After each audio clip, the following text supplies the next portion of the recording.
सर्वांना मनापासून नमस्कार. आजच्या या छोट्याशा कार्यक्रमाच्या संयोजिका, ज्या खरं तर खूप मोठ्या आयोजक आहेत, त्या डॉक्टर श्वेता रुधाळ, त्यांचे डॉक्टर सहकारी डॉक्टर श्वेता आणि तुम्ही सगळ्याजणी माझ्या मैत्रिणी आणि आजचा विशेष पाहुणा आपला अथू. सर्वांना नमस्कार करते आणि एका छोट्याशा संवादाला सुरुवात करते.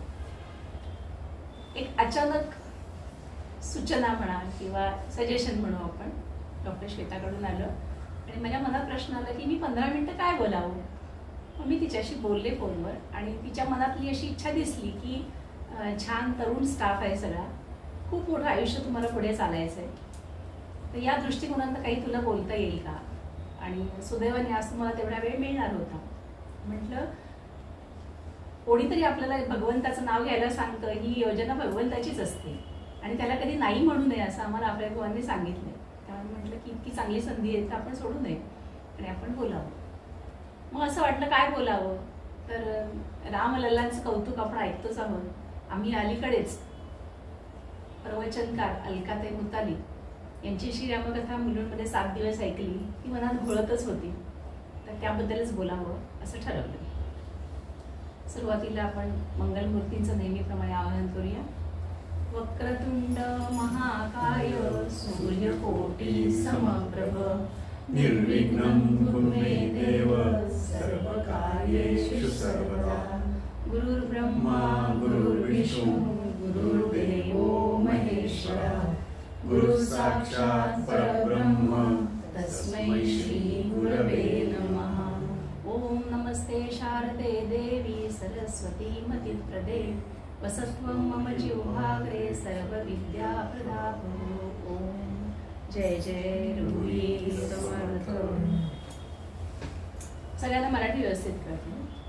मला सांगा, तुम्ही रामायण महाभारत किती वेळा ऐकलेलं आहे किंवा त्यातलं किती माहिती आहे तुम्हाला? फ्रीली विचारते, कारण या वयात आम्हाला काहीच माहित नव्हतं. म्हणजे आम्ही जवळजवळ रिटायरमेंट होईपर्यंत फारसं माहित नव्हतं. तुम्ही किती ऐकले रामायण महाभारत किंवा काय माहिती आहे त्याच्यात? टीव्ही मधली सिरियल बघितली आणि छोटे टाईप तसं बेसिक आणि एक मूळ कथा माहित असेल की असं झालं असं झालं, रामाला वनवासात जायला लागलं, मग त्याच्या पत्नीचं हरण झालं आणि मग ते पुढे युद्ध वगैरे झालं. आम्हाला एवढंच माहित होतं. जोपर्यंत आपण त्यात शिरत नाही तोपर्यंत एवढंच माहित. मग आता तुम्हाला असा प्रश्न पडला असेल की आम्ही, म्हणजे आता मी श्वेता तुमच्यातलीच आहे, आम्ही जे सिनियर आहोत हे सतत सांगत असतो कीर्तन प्रवचनाला जा, सारखं हे ऐका, तर तुमच्या मनात प्रश्न येत असेल ना, काय फायदा आहे जाऊन? अगदी त्याच्यात काहीच चुकीचं नाही. कुठलीही गोष्ट आपल्याला काहीतरी हवंय म्हणूनच करतो ना. तुम्ही इथे येता, काम करता, अर्थार्जन आहे. एवढं मोठं क्लिनिक जे चालवते, मनामध्ये समाजाचं चांगलं व्हावं ही इच्छा आहेच, पण आपण याचे पैसे का घेतो? आपल्या चरित्रार्थ चालवायला पाहिजे आणि माणसाला हे करायलाच पाहिजे ना. आपण प्रपंच थाटलाय, नवरा मुलगा मुलगी सून जे काय आहे तर प्रपंच आपल्याला करायला पाहिजे. त्यामुळे अर्थार्जन करायला हवं.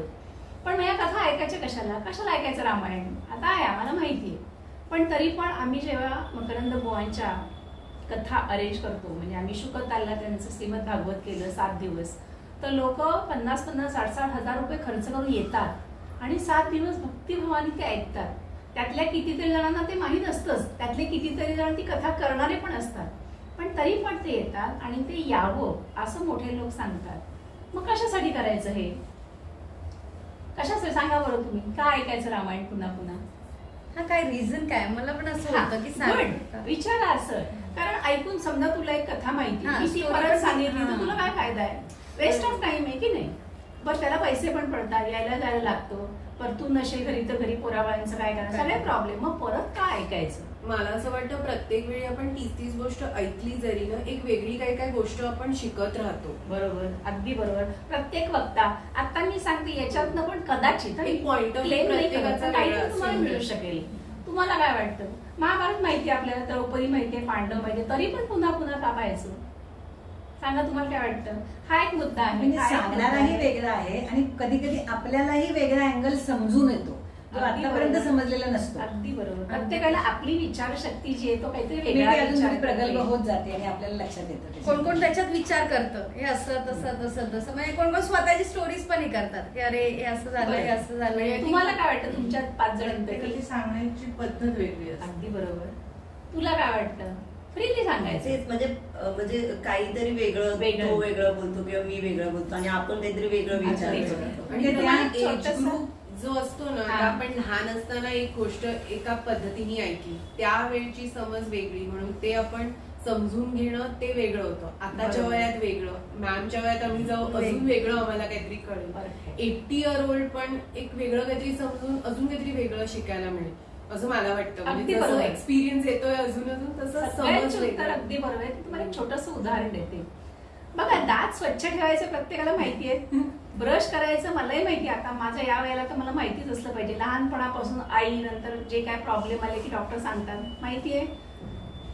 आपल्याला आरसी करायला लागलं की किती त्रास होतो, आपले पैसे जातात, डॉक्टरकडे जायचा वेळ जातो आणि शिवाय आपल्या शरीरातला एक अवयव आणि समजा तो दात काढायला लागला तर निसर्गाने दिलेलं आपल्याला काहीतरी काढायला लागतं. त्यामुळे आपण दाताची काळजी घ्यायची हे सगळ्यांना माहितीये.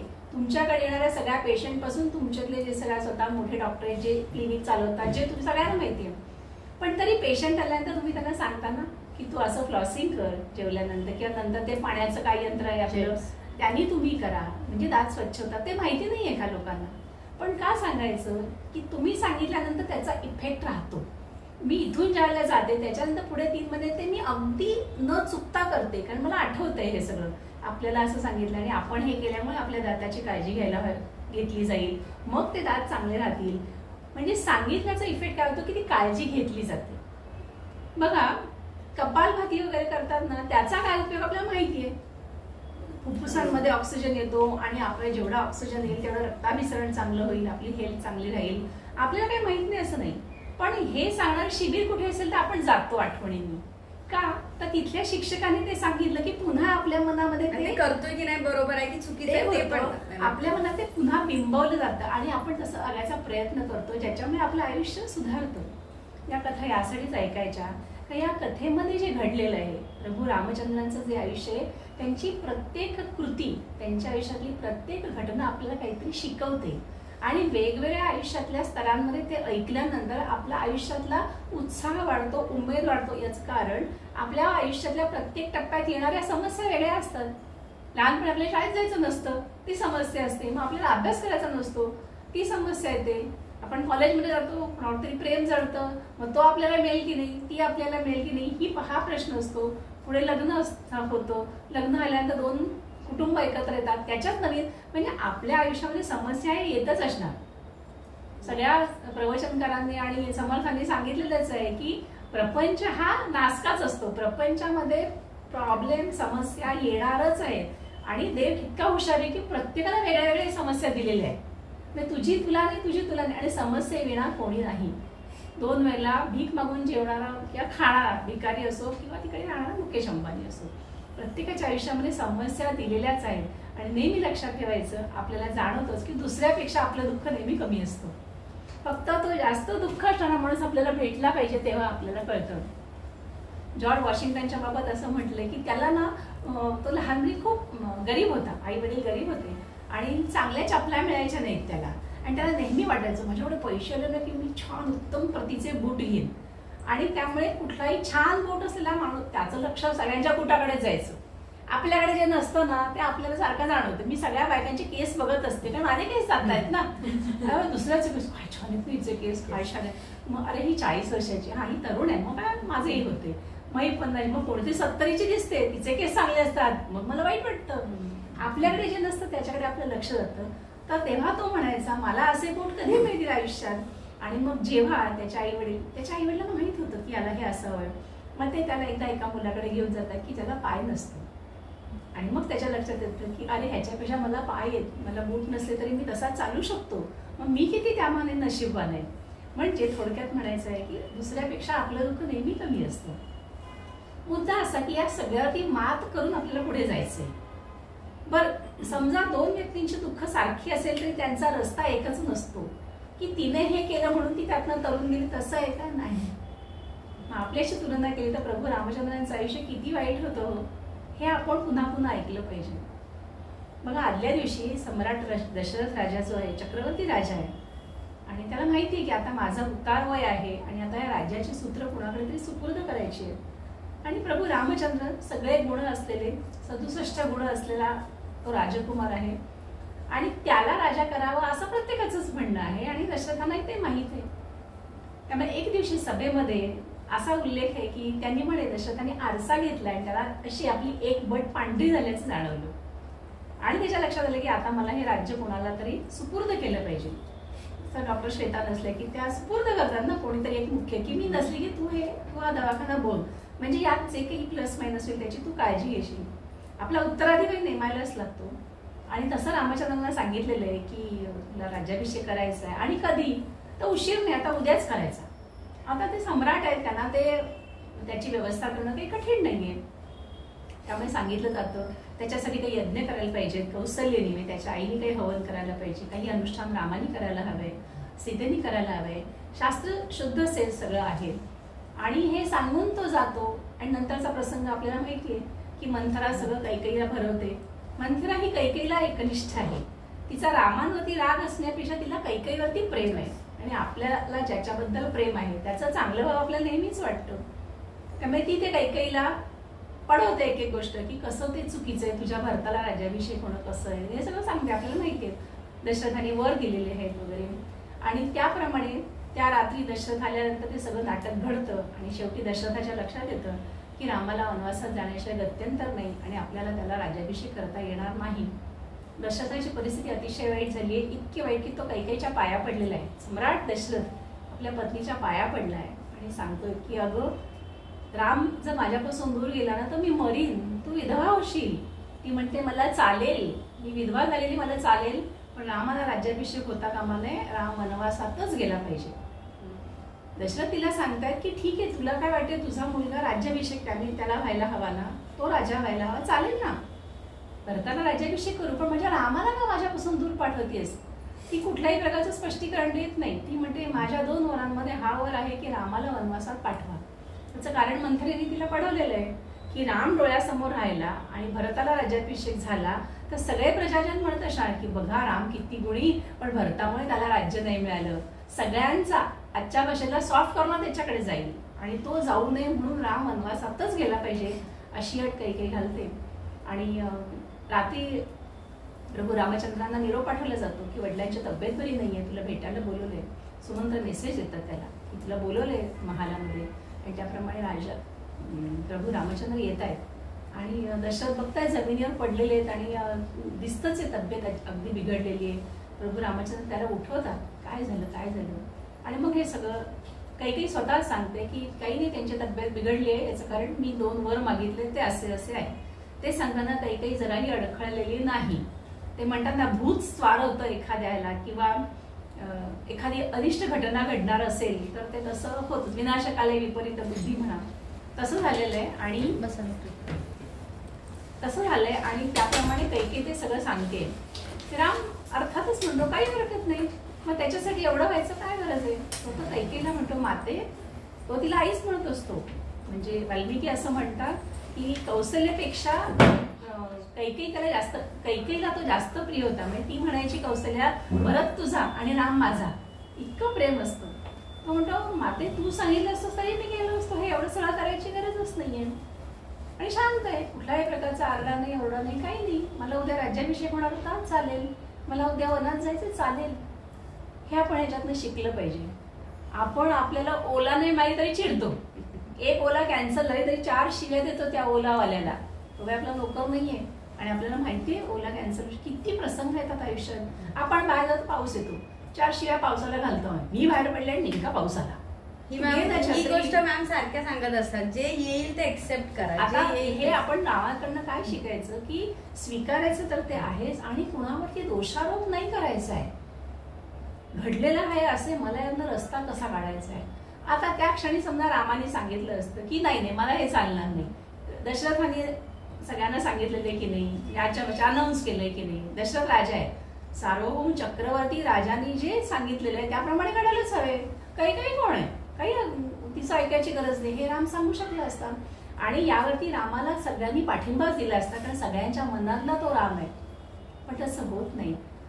रामाकडनं शिकण्यासारखी आणखीन एक गोष्ट की माझ्या वडिलांनी माझ्या मातेला वर दिलेला आहे, त्यांच्या शब्दाची किंमत आहे की नाही. हे जग मला कुणामुळे दिसलंय, माझ्या माता पित्यांमुळे दिसलेलं आहे. म्हणजे माझं नशीब थोर म्हणून या माता पित्यांच्या पदरी मी आलो, जन्माला आलो आणि मला हे इतकं सुंदर जग दिसलंय. मग माझ्या वडिलांची सेवा करणं हे माझं परम कर्तव्य आहे. त्यांच्या शब्दाचा सन्मान राखणं हे माझं परम कर्तव्य आहे. आपल्याला काय मिळेल यातनं? काय आपण घ्यायचं की आम्ही आमच्या आई वडिलांशी कसं वागतो. आजकाल म्हणजे मी धरून एक 10-12 वर्ष झालं की आपण म्हणतो आई तुला काय कळतंय, कॉमन डायलॉग असतो हा. आणि ते म्हणताना त्या मुलालाही काही वाटत नाही, मुली आणि आता त्या बिचाऱ्या आयांनाही काही वाटत नाही, कारण त्यांना माहितीच आहे आई तुला काही कळत नाही हे आपण अगदी सहज म्हणतो. पण त्या आईमुळेच आज जे आपण आहोत ना ते त्या माता पित्यांमुळेच. मला नेहमी आलं असं वाटतं कधीतरी कुठेतरी आग लागलेली असेल, आपण तिथे धावत गेलो असू आणि तिने जेवताना तिचा घास टाकून आपल्याला उचललेलं असेल, ती एखादं पक्वान खात असेल आणि आपण कुठेतरी शिशू केली असेल, पण कोणतरी सांगता अगं तिने शी केली बघ, की ती हातातला घास टाकून ती शी साफ करायला गेली असेल, जे आज कळत्या वयामध्ये पण आपल्याला करायला नको वाटत. मी जेवते ना आता हे काय सांगते असं आपल्याकडनं येतं. पण ज्या माता पित्यांमुळे आजपर्यंत आपण इथपर्यंत आलेलो आहोत आणि आपल्या आयुष्याचा प्रवास इतका सुखकर करतोय, समस्या असणारच ते आपण गृहीत धरले, त्या समस्येला पण आपण आईकडेच जातो, तिचीच आठवण काढतो. त्यांच्याशी आपण कसं वागलं पाहिजे हे रामकथा सांगते. त्यानंतर आपल्याला माहितीये की प्रभू रामचंद्र आता वनवासाला जायला निघालेले आहेत आणि लक्ष्मणाने तर सांगितलं तो त्याची सावलीच आहे, त्यामुळे तो येणारच, त्याच्यात काही प्रश्न नाहीये. मग यावेळेला उर्मिलेनी थैथाट करायला नको होता ना. उर्मिला लक्ष्मणाची पत्नी आहे. लक्ष्मणाचं तर काहीच नाही, ना देणं ना घेणं, ना वर आहे ना काही सांगितलंय ना काही करायचंय. उर्मिला नाही करत तसं, ती चिडतही नाही. तुम्ही कशाला चाललात आता, रामांना दिलेलं आहे मग माझ्या संसाराची काय, मग मी काय करू, काही नाही, तक्रारच नाही. आम्ही असं वागतो का? आम्ही सांगितल्याप्रमाणे घरात झालं नाही तर आम्ही आमच्या नवऱ्यांवरती किती चिडतो. शक्य असेल तर आरडाओरडा करतो, नाही तर निदान भांडतो, निदान आम्ही मौनात दाखवून देतो की मला काही आवडलेलं नाही. इथे आदरणीय मकरंद बुवा म्हणतात की आपला पती एखादं चांगलं काम करत असेल तर त्याच्यामध्ये समरूप होणारी, एकरूप होणारी असते ती पत्नी असते. आम्हाला हे सगळं माहिती आहे, पण आम्ही आमचा आरडाओरडा, मला काय म्हणायचंय, मी काय ठरवलंय हे सांगितल्याशिवाय राहत नाही. रामकथा आपल्याला हे सांगते की संसार यशस्वी व्हायचा असेल तर दोन्ही चाकांनी एकमेकांना सावरलं पाहिजे ना. नवरा आणि बायको दोघांचे स्वभाव अगदी सारखे असणं शक्य नाही ना या जगात. हाताची 5 बोटाची 2 सारखी नाहीयेत. एवढ्या 70,000 नाड्या आहेत, 2 नाड्या नाहीत एकमेकांसारख्या. नागपुड्या 2 आहेत त्या नाही एकमेकांसारख्या, काहीच नाही. 2 डोळे बघा चेक करून, सारखं नसतं. तुम्ही डॉक्टर आहात सगळेजण. हे जर सारखं नसेल तर 2 व्यक्ती सारख्या कशा होतील? आणि नशिबाने आपली याच्याशी गाठ बांधलेली आहे विधात्याने, तो आपला नवरा किंवा ती आपली पत्नी, हे सारखे असणार नाही स्वभावाने. आणि 2 माणसं वेगळी असणार, त्यांचे विचार वेगळे असणार, आचार वेगळे असणार, त्यांची संस्कृती वेगळी असणार, ते ज्या भागात आलेले आहेत, जो त्यांचा इतिहास आहे तो वेगळा असणार. त्यामुळे कुठेतरी घर्षण हे होणारच आहे. मग घर्षण केलं की घेतला घटस्फोट आणि मी चालले, असं होतं का? नाही. परदेशामध्ये पती आणि पत्नी यांचा विवाहाला ॲग्रीमेंट म्हणतात. ॲग्रीमेंट म्हणजे करार मोडता येतो. आपली संस्कृती त्याला करार नाही म्हणत, आपली संस्कृती त्याला संस्कार म्हणते. आणि संस्कार हा मोडता येत नाही. थोडं तुझं, थोडं मी मागे येते, थोडं तू मागे, असं करत करत आयुष्य न्यायचंय. नाहीतर तुम्ही किती वेळा घटस्फोट देणार? बरं, एक घटस्फोट घेऊन दुसरा नवरा केला किंवा पत्नी केली, तिच्याशी जमणार आहे का तुमचं? पहिला हा अनुभव आहे. प्रत्येकाला माणूस म्हणायला पहिल्याशी अशी वागली, दुसऱ्याशी कशी वागेल? ह्या समस्यांची ही निराकरण नाहीच आहे. आम्हाला उर्मिलेचं आयुष्य हे सांगतं की कसं आपल्या पतीला, मी तुझ्या मागे आहे, तुला काय करायचं तुझा, तू रामाशी समर्पित आहेस ना, मी रडत बसणार नाहीये तुझ्यासाठी. उर्मिलेबद्दल एका छोट्याशा लेखात मी असं वाचलं होतं की रामांच्या बरोबर लक्ष्मण गेलेले आहेत आणि उत्तरात्र खूप झालेली आहे आणि कौसल्या काहीतरी कामासाठी सौद्यात येते. सौदा म्हणजे गच्चीमध्ये येते. राजमहाल आहे त्यांचा आणि गच्चीत येते आणि बघते तर उर्मिला येरझारा घालते आणि कौसल्याच्या डोळ्यात पाणी येते, कारण तिचा राम तर तिथे आहे, पण कुठेतरी तिच्या मनात आहे की रामाबरोबर सीता आहे आणि उर्मिला एकटी आहे. लक्ष्मण नाही, लक्ष्मण एकटा आहे. इकडे उर्मिला एकटी आहे, तिकडे लक्ष्मण एकटा आहे. आणि म्हणते उर्मिले, अगं खूप उत्तरात्र झाली, झोपतेस ना?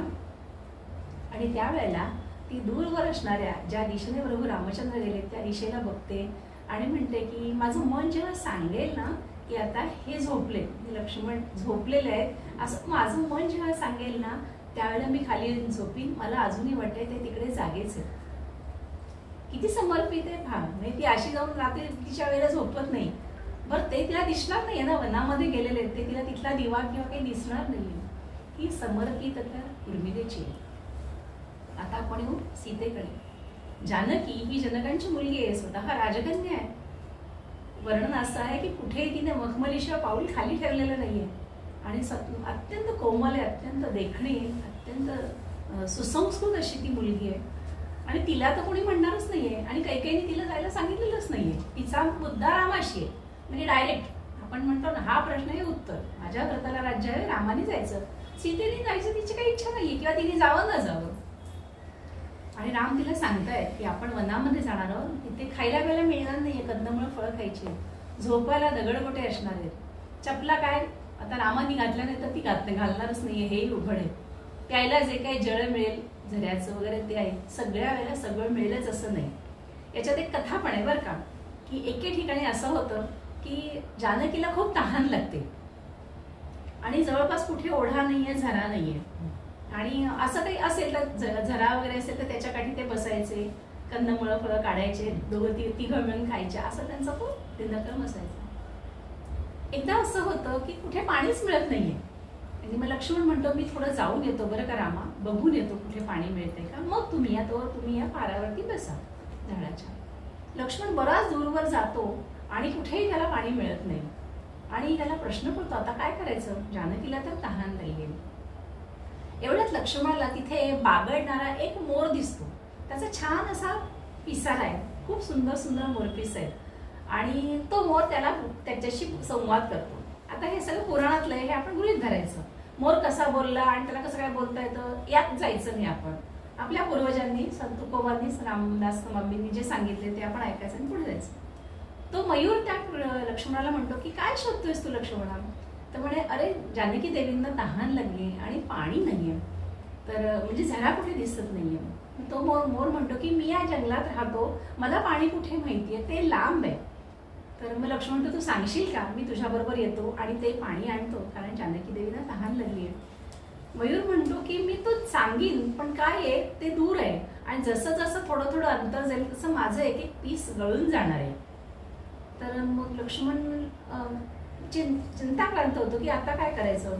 आणि अशी एक एक पिसं गेली की काही त्याची पिसं गेली की तो मरणारच आहे. तो मयूर त्याला म्हणतो लक्ष्मणाला काही हरकत नाही, तू ये, माझं काय होईल, जास्तीत जास्त माझं प्राणोत्क्रमण होईल ना, पण ते जानकी देवींसाठी होईल. मग लक्ष्मण म्हणतो थांब मी त्यांना घेऊन येतो, म्हणजे सगळेच तिकडे जाऊ. आणि मग लक्ष्मण रामाला ही कथा सांगतो. तर रामाला वाईट वाटतं, अरे आपल्या जानकीच्या पाण्यासाठी ह्याचा जीव जाणार. पण मग राम आणि सीता तिथे येतात आणि मयूर म्हणतो की देवा तुमची सेवा करायचं मला भाग्य मिळतंय, तेव्हा तुम्ही त्याची काळजी करू नका, तुम्ही सगळे माझ्या मागोमाग या. आणि थोडं थोडं चालल्यानंतर त्या मयुराच्या सुंदर पंखांमधला पिसाऱ्यातले एक एक दोन दोन असे पिसं पडत पडत जातात आणि बऱ्याच लांब त्यांना जायला लागतं. आणि तिथे झरा असतो आणि त्या जेव्हा तो झरा दृष्टीपथ्यात येतो त्याला मयूर म्हणतो देवा झरा आला बरं का, आता जानकी देवींना पाणी द्या. आणि आता लक्षात येते आता 1-2-3 मिनिटात तो मयूर मरणार आहे. आणि तेव्हा प्रभू रामचंद्र म्हणतात मयूरा तुझं तर प्राणोत्क्रमण होणार मला कळतंय, मग मी तुला काय देऊ. मी तुला एक गोष्ट देईन, या जन्मी तर मी तुला काही देऊ शकत नाही, पण पुढल्या जन्मी मी कायम तुझं पीस माझ्या शिरी धारण करेन. आणि तो मयूर ते प्राण सोडतो, जानकी देवींना पाणी मिळतं. आणि पुढचा कृष्णांचा जो अवतार आहे त्याच्यामध्ये कृष्णाने कायम ते मोरपीस आपल्या शिरोधारी मानलेलं आहे. ही कथा परत काय सांगते की मी कुणाचं तरी घेतलं आणि मी विसरून नाही जायचं. कोणीतरी माझ्यासाठी काही केले ना ते मी विसरायचं नाही, मी ते माझ्यापर्यंत मला कसं परत देता येईल ह्याचा विचार करायचा. सीतामाईंना रामचंद्र निरोप घ्यायला आलेले की आता मी चाललोय वनामध्ये, असं असं झालेलं आहे.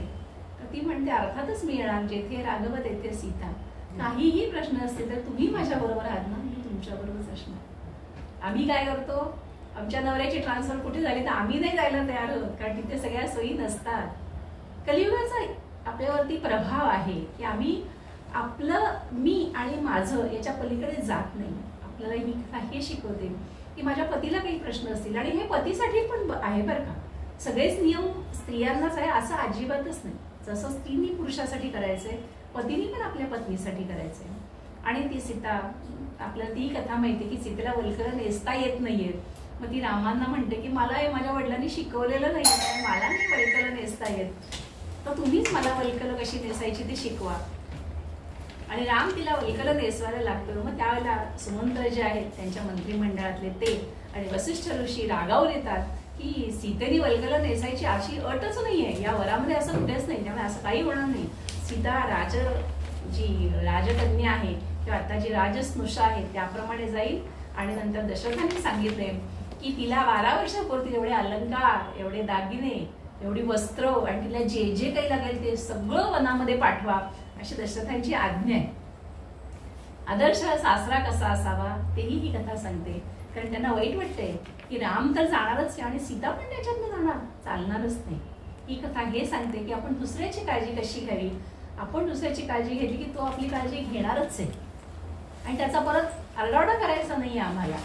आपण थोडेसे आजकाल काय झालोय की मला त्रास नाही होणार कसा हे बघतो. म्हणजे मी तुम्हाला सांगते आणि मोठं लेक्चर देते असं नाही, मी त्यातलीच आहे, मी काही वेगळी नाही. पण ही कथा असं सांगते की आपण जेवढं जमेल तेवढं. कारण एक आहे की आपण एखाद्याला मदत केली असेल किंवा कोणीतरी आपल्याला मदत केली असेल तर आपण ती नाही विसरू नये ही. आणि आपला सर्वसाधारण स्वभाव आहे की आपण ती विसरत नाही. मग यानंतर त्यांचा वनवास आहे आणि त्याच्यानंतर मला एक तुम्हाला आवर्जून सांगायचं ज्याच्याबद्दल आहे ते हनुमंताबद्दल. म्हणजे रामकथेमधला प्रत्येकच जण वंदनीय आहे आणि प्रत्येकाकडनंच किती घ्यावं आणि किती नाही असं आहे. भरताबद्दल तर काय बोलावं की अख्खं राज्य येते हातामध्ये, पण त्यांनी ते घेतलं नाही. त्यांनी पादुका, प्रभू रामचंद्रांच्या पादुका आणल्या आणि अयोध्येच्या बाहेर नंदीग्राम क्षेत्री भरतांनी त्या पादुका सिंहासनावर ठेवल्यात. आणि भरत कुठे झोपतो माहिती, कुठे बसतो, त्यांनी जमिनीच्या खाली 1-1.5 फूट खड्डा केलाय. का तर माझे प्रभू रामचंद्र ज्या जमिनीवर झोपत असेल मी तिथे नाही झोपणार, ते माझे रामचंद्र माझे स्वामी आहेत, मी त्यांच्यापेक्षा थोडं खाली झोपेल. काय भावाबद्दल प्रेम आहे बघा. आणि ही सख्खे भावंड नाहीये. अख्ख्या वाल्मिकी रामायणात कुठेच येत नाही की हे सावत्र आहेत, पण आपल्याला माहिती आहे ही सावत्र मुलं आहेत, सावत्र भावंड आहेत. सख्ख्या भावंडांना आपण मारायला निघालेली उदाहरणं बघतो. आदरणीय बुवा म्हणतात की प्रवीण आणि प्रमोद महाजन यांनी रामायण ऐकलं नव्हतं का, पण सातत्याने नाही ऐकलं. असं काय घडलं असेल की भावाचा जीव घ्यावा असा वाटला असेल. तुम्ही वेगळे होऊ शकला असतात, एकमेकांचं आयुष्यात तोड नका बघू, तेही चाललं असतं. जाऊ नका एकमेकांकडे, बघू नका एकमेकांकडे, पण गुळी घेऊन घालून जीव घ्यावा असा वाटला. म्हणजे तो संताप जो असेल की तो मत्सर जो काय असेल, जी असूया असेल, जो राग असेल, तो किती उच्च पातळीवर गेला असेल, नाही सांभाळता आलं. काय झालं याच्यातनं, एक माणूस गेला, त्याची आई आयुष्यभर दुःखी राहणार आहे, त्याची पत्नी आयुष्यभर दुःखी राहणार आहे, त्याची मुलं आयुष्यभर दुःखी राहणार आहेत आणि पुढच्या सगळ्या पिढ्या एकमेकांना कधीच माफ करणार नाहीत. कारण काकांनी माझ्या बाबांना मारलंय हे जाणार नाही, अख्खं खानदान आहे त्यांच्या मनातनं जाणार नाही. म्हणून कथा पुन्हा पुन्हा का ऐकायच्या, चांगल्या गोष्टी सतत सांगितल्या गेल्या. दात साफ करा, दात नीट ब्रश करा, तुम्ही सारखं सांगता तेव्हा आमच्याकडनं ते घडतं. आम्हाला माहित नाही का, पण तुम्ही जेव्हा सांगता तेव्हा मुद्दाम केलं जातं. म्हणून या कथा पुन्हा पुन्हा ऐकायच्या. मी हनुमंताकडे येते. प्रभू रामचंद्र आले, मग तो बराच प्रवास आहे, अनेक ऋषींकडे ते गेलेत, भारद्वाज ऋषींकडे गेलेले, अनेक नंतर वसिष्ठांनी त्यांना शस्त्रास्त्र दिलेली आहेत, बरंच काय काय झालेलं आहे. आणि नंतर शबरी भेटलेली आहे. शबरीची कथा तुम्ही मला वाटतं शबरीचं एक इथे चित्र काढलं होतं आणि ते केलं होतं रामलल्लाच्या वेळेला, मला आठवतं तो कुठे. शबरी काय सांगते, 80 वर्ष तिने वाट पाहिली की तिला राम भेटतील म्हणून. आम्हाला आज आम्ही काही केलं की लगेच आम्ही बघतो की महिन्यानंतर परीक्षा होईल, मग मला रिझल्ट लागेल आणि मी पहिली. आपण इम्पेशंट, आपल्याला लगेच पाहिजे. 2 मिनिट्स मॅगीचं आपलं युग आहे, आपल्याला लगेच त्याचं उत्तर पाहिजे. 80 वर्ष, 16व्या वर्षी ती आली आहे मार्कंडेय मातंग ऋषींच्या आश्रमामध्ये आणि त्यांच्याकडचे संस्कार घेऊन घेऊन घेऊन एक दिवस मातंग ऋषींची जायची वेळ येते.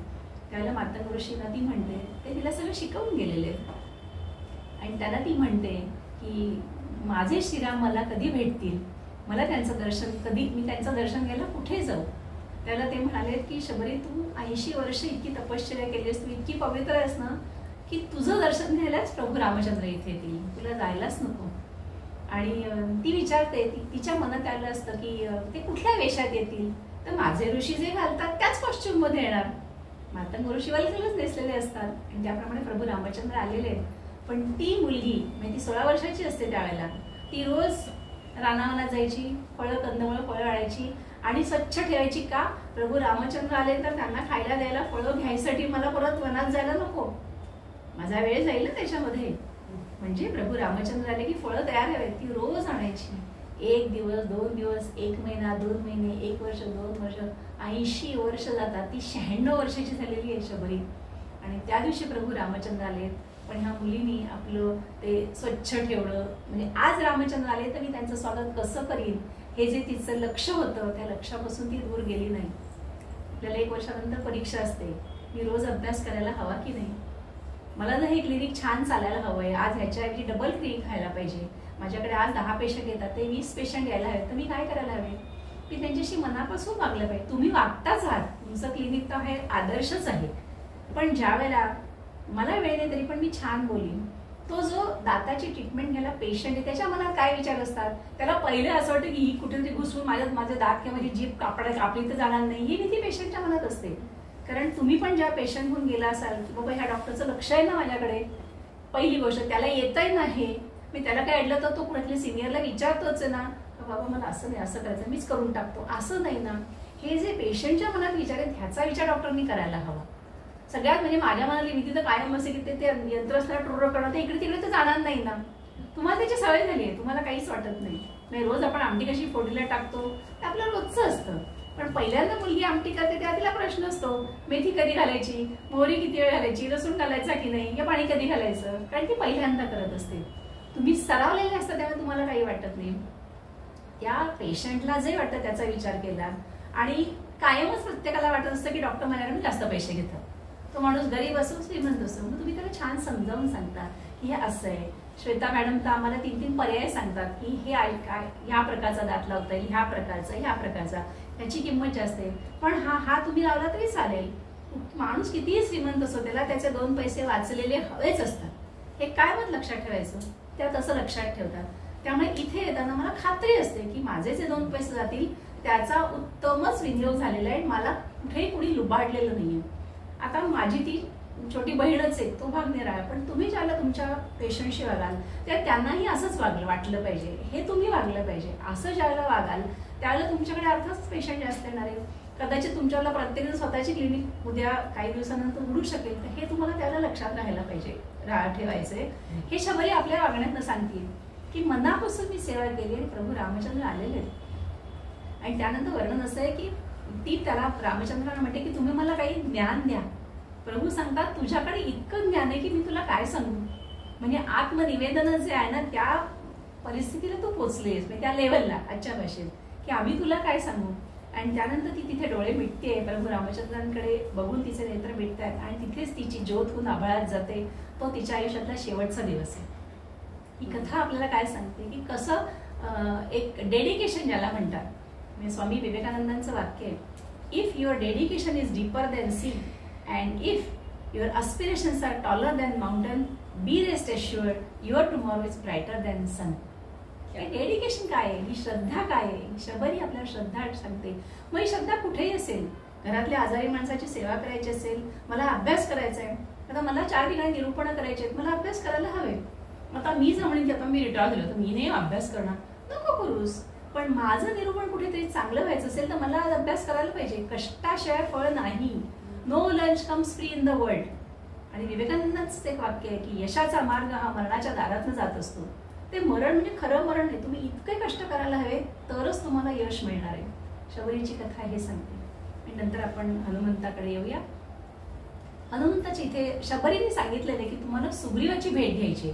तिच्या गुरूंनी म्हणजे मातंग ऋषींनी सांगितलं, तिला माहित नाही सुग्रीव कोण आहे, कशासाठी, तिला काही माहित नाही. तिने निरोप दिलेला आहे की तुम्हाला सुग्रीवाची भेट घ्यायची आणि हनुमंत तुम्हाला मदत करणार. रानात हा त्यांचा वनवासातला प्रवास चाललेला आहे. आणि ऋषभ पर्वताच्या इथे ही मंडळी येतात आणि तिथे कोण असतो तर तिथे सुग्रीव राहत असतो. वाली आणि सुग्रीव हे बंधू आहेत आणि वालीने सुग्रीवाला हाकलून लावलेलं आहे, त्याच्या पत्नीचे हरण केलेले आहे. आणि सुग्रीव हा ऋषमुख पर्वतावर जातो कारण वालीला शाप आहे, त्या भागात जर वाली आला तर तो भस्मसात होईल, म्हणून वाली तिथे पाऊल ठेवत नाही. म्हणून सुग्रीव तिथे सेफ झोन म्हणून तिथे जाऊन बसलेला आहे. आणि सुग्रीवाला काय भीती वाटत असते की आपल्या कोणी आक्रमण नाही ना करणार. आणि त्यावेळेला हे 2 बंधू राम, लक्ष्मण आणि सीता हे तिथे आलेले आहेत खाली. आणि वरतून त्या पर्वतावरून सुग्रीवानी पाहिलेलं आहे की ही दोन कोणीतरी आलेले आहेत आणि यांच्या हातामध्ये क्षत्रिय आहेत, त्यामुळे त्यांच्या हातामध्ये शस्त्र आहे, धनुष्य आहे. म्हणजे ते क्षत्रिय ते त्याला कळत नाही तिथून. आणि तो चिंताक्रांत होतो की ह्यांनी आता आक्रमण केलं तर मी आता पळून कुठे जाऊ. मग तो काय म्हणतो, त्याचा जो स्वीय सचिव आहे किंवा कोणी त्याला मंत्री म्हणतात, तो मंत्री आहे हनुमान. हनुमान म्हणतो काळजी करू नका, तुम्ही काळजी करा, मी सगळेजण माहिती काढून येतो. आणि हनुमान हा स्वतः वानर जातीचा आहे. ते केसरी आणि अंजनी माता या दोघांचा हा पुत्र आहे. आणि तसा तो वायूचाही पुत्र आहे, वायूने त्याला सगळे वरदान दिलेलं आहे. बरं, आता तो म्हणतो की मी वानराच्या रूपात गेलो तर ही माणसं आहेत, यांना मी जवळचा वाटणार नाही. म्हणजे विचार करायचा की आपल्याला कुठे जायचं असेल तर आपण कसं जायचं. आता देवळात जायचंय आणि मी छान नटून थटून लिपस्टिक लावून गेले चालेल का, नाही, मला तिथे तसाच वेश करून जायला हवे. आणि मला पार्टीत जायचंय, तिथे मी पांढरी साडी अशा पदर गुंडाळून गेले तर चालेल का, नाही. ज्या ठिकाणी जसं जायचं तसा वेश करायला हवा, कारण तिथल्या लोकांमध्ये तुम्ही असं सामावून गेले पाहिजे ना. हनुमंत ब्राह्मणाचा वेश घेऊन येतात, कारण ब्राह्मण हा सर्वत्र पूजनीय आहे. इथे मी ब्राह्मण म्हणते ते ब्राह्मण जन्माने नाही, तुमचं ब्राह्मण्य वर्तन असलं पाहिजे, तुमचं ज्ञान, तुमचं वागणं कुठल्याही प्रकारचं ब्राह्मण्य हे वर्तन आहे, सगळ्या प्रकारचं चांगलं वर्तन. तर तो कुठल्याही जातीमध्ये जन्माला आला असू दे, हे वाल्मिकींच्याच ह्याच्यामध्येच उल्लेख आहे. आणि तो ब्राह्मणाचा वेश घेऊन येतो. आणि हे दोन बसले ऋषिकुमारांसारखे दिसणारे राम आणि लक्ष्मण आणि सीतामाई झाडाच्या पारावर बसलेले आहेत. आणि हा येतो आणि त्यांना अभिवादन करतो. आता हनुमंताला हे सगळं हवंय की हे दोन कोण आहेत, कुठून आलेत, कशासाठी आहेत. थोडक्यात माझ्या स्वामींना भीती नाही ना, कारण माझ्या स्वामींना भीती म्हणजे माझं आयुष्य धोक्यात आलं ना. पण असं डायरेक्ट नाही विचारायचं ना, तुम्ही कोण, कुठले आणि कशाला सांगाल, असं नाही होत. आल्यानंतर हनुमंत नमस्कार करतायत आणि म्हणतायत की तुम्ही दोघे किती सुंदर दिसताय, तुमच्या चेहऱ्यावरती किती छान कांती आहे. आणि तुम्ही ते छान जे जटा वगैरे बांधलेले आहेत ना, ते पण तुम्हाला शोभतंय. कुठून आलात तुम्ही. म्हणजे आधी पार्श्वभूमी तयार करायची. याच्यामध्ये एक आहे, आपण जे म्हणतो ना, गोडगोड बोलते म्हणजे काहीतरी हिला हवंय. पण बरोबर आहे ना, एखादी गोष्ट आपल्याला आई वडिलांकडे मागायची असेल, नवऱ्याकडे मागायची असेल, आल्या मला अमुक पाहिजे, मला तमुक पाहिजे, नाही मिळणार. थोडी पार्श्वभूमी तयार करा ना. मी ना अशीशी गेले होते, तिथे ना असं असं पाहिलं आणि ते छान आहे आणि मला वाटतं ते मी घेतलं ना तर मला छान दिसेल.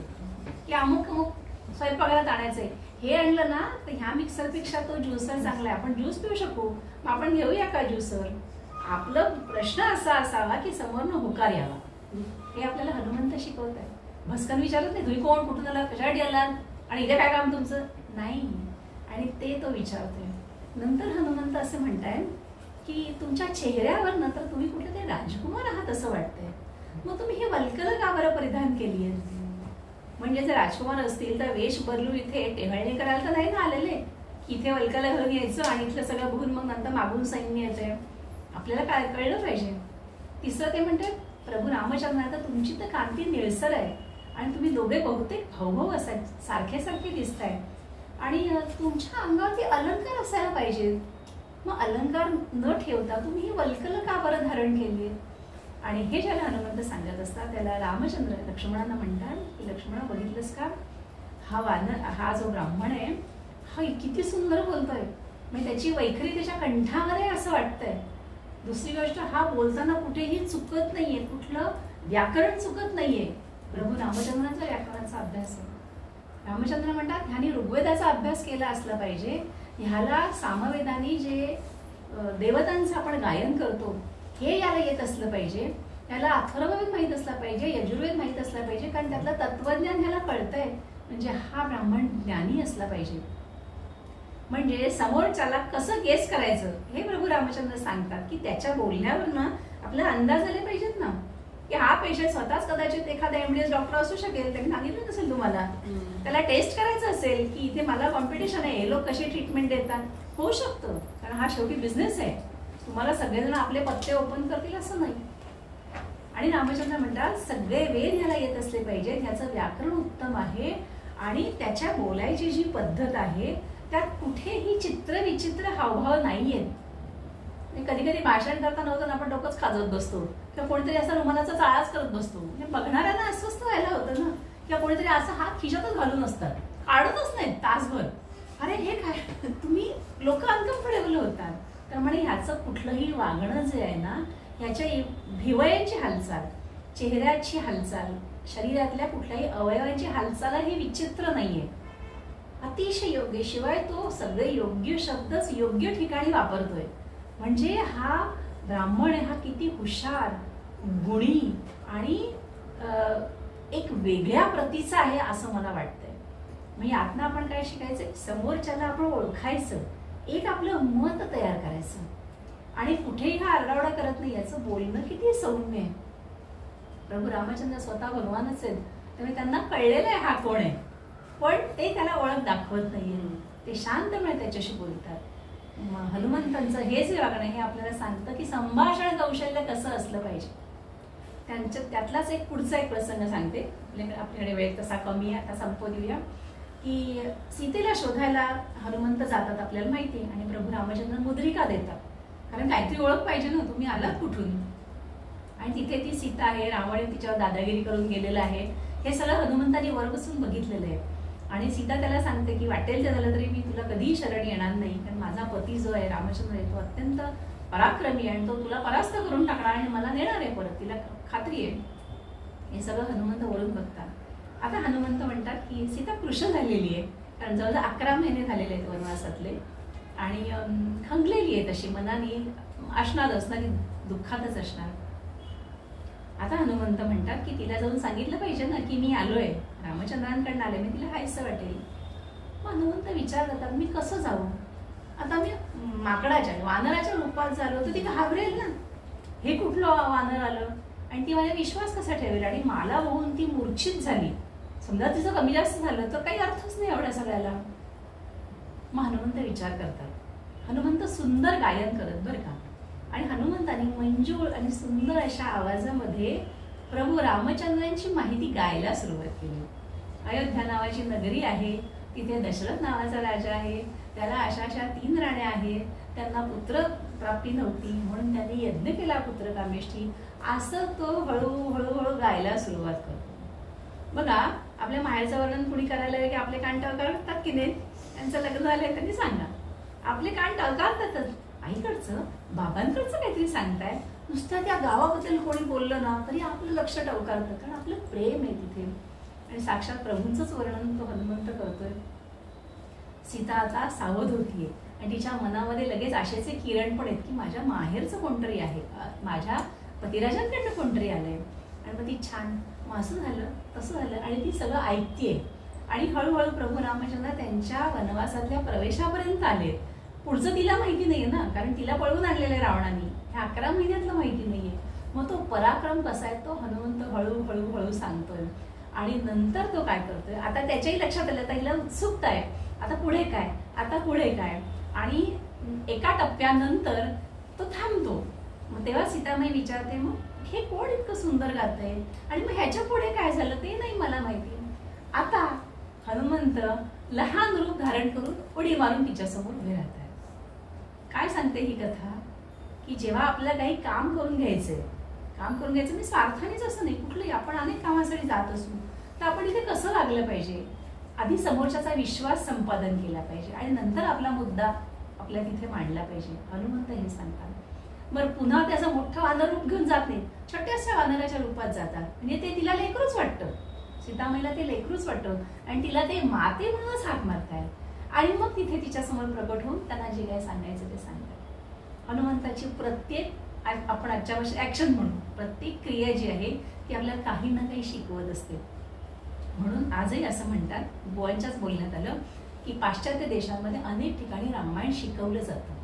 की रामायणातली प्रत्येक व्यक्तिरेखा आपल्याला काय शिकवते, कसं वागावं आयुष्यामध्ये, कसं समस्या येणारच आहेत. पुन्हा पुन्हा मी म्हणते की त्याला आपलं प्रारब्ध आपण घेऊन आलेलो आहे. आपण मागच्या जन्मी जे चांगलं केलंय त्याच्याबद्दल आपल्याला चांगलं मिळतं, आणि आपल्या हातून काही घडलं असेल अननोईंगली म्हणा, त्याचं आपल्याला फेडायलाच लागतं. प्रारब्ध हे भोगूनच संपवायला लागतं, त्याला पर्याय नाही, आणि ते दुसऱ्याशी शेअरही करता येत नाही. पण यातनंही आपलं आयुष्य कसं सुंदर बनवावं, कसं यशस्वी बनवावं, की जेणेकरून भगवंताकडे जायची वेळ ज्यावेळेला असेल त्याला मला हे वाटलं पाहिजे की मी माझं काम व्यवस्थित केलं, त्याच्यावरती पुढे काय करायचं इतरांनी ठरवायचं, पण माझं आयुष्य मी छान केलं. हे सगळं सांगणाऱ्या ह्या व्यक्तिरेखा आहेत. आणि म्हणून ह्या व्यक्तिरेखा पुन्हा ऐकल्यामुळे पुन्हा पुन्हा त्यांचे जे सद्गुण आहेत ते ऐकल्यामुळे ते आपल्याला किती धारण करता येतील. खूप बदलणं शक्य नाहीये कारण आपल्याला काही मर्यादा आहेत, पण आपण थोडंसं जरी वागण्यात बदललो आणि आपलं आयुष्य सुखकर करू शकलो तर ते नक्कीच चांगलं आहे. आणि म्हणूनच रामायणाच्या कथा पुन्हा पुन्हा सांगितल्या जाव्यात आणि पुन्हा पुन्हा गायला जाव्यात. इथेच मी विरमते आणि सगळ्यांना धन्यवाद देते आणि मला एक संधी दिल्याबद्दल डॉक्टर श्वेता यांचे मनपूर्वक आभार मानते.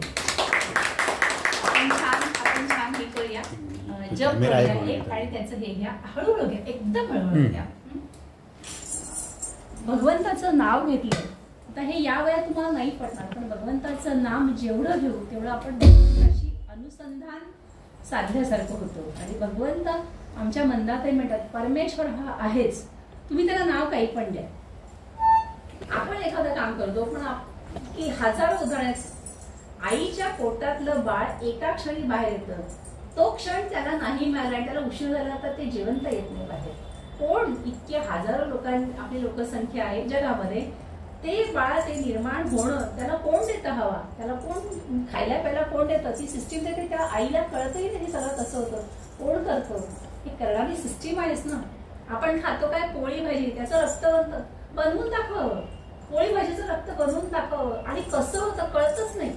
सारी गोष्ट, दुधाचं दही कसं बनतं आपल्याला कळत नाही. मला कितीतरी वेळ वाटतं की त्या भांड्याकडे बघत बसावं, काय कधी ते दही होतं. मी तर पातळ दूध टाकलं, काय त्याचं घट्ट दही कसं बनतं. आहे ना कुठली तरी शक्ती आहेच या जगामध्ये. हजारो वृक्ष आहेत, त्याचा एकाचं पान दुसऱ्यासारखं नाही, एकाचा पोपटी रंग दुसऱ्यासारखं नाही. त्याच्यात 2 ओळी आहेत त्या एका गाण्यामध्ये, सूर्य की लाली में और चंद्र की उजियाली में, बोलो वह कौन है, बोलो वह कौन है, जो है डालोगे पत्तों की डाली डाली में, बोलो वह कौन है. सगळे निसर्गातले चमत्कार सांगितलेले आहेत तिने की कोण करत असेल. कात्रीची पानं असतात ना, म्हणजे भगवंताला कधी कात्री घेऊन बसलेलं पाहिलं नाही, पण त्या झाडाच्या प्रत्येक पानाला कात्रीचीच पानं असतात. कसं होतं, ही जी शक्ती आहे त्याला तुम्ही निसर्ग म्हणा, सुपरस्टिशियस पॉवर म्हणा, आम्ही त्याला देव म्हणतो. आणि आपल्या आज्या त्याला देव म्हणून पूजा करायची का, या सगळ्यांचे आशीर्वाद आपल्या पुढे राहिले पाहिजे.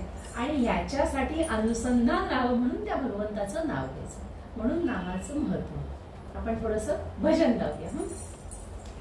रघुपती राघव राजा राम, पतित पावन सीताराम. रघुपती राघव राजा राम, पतित पावन सीताराम.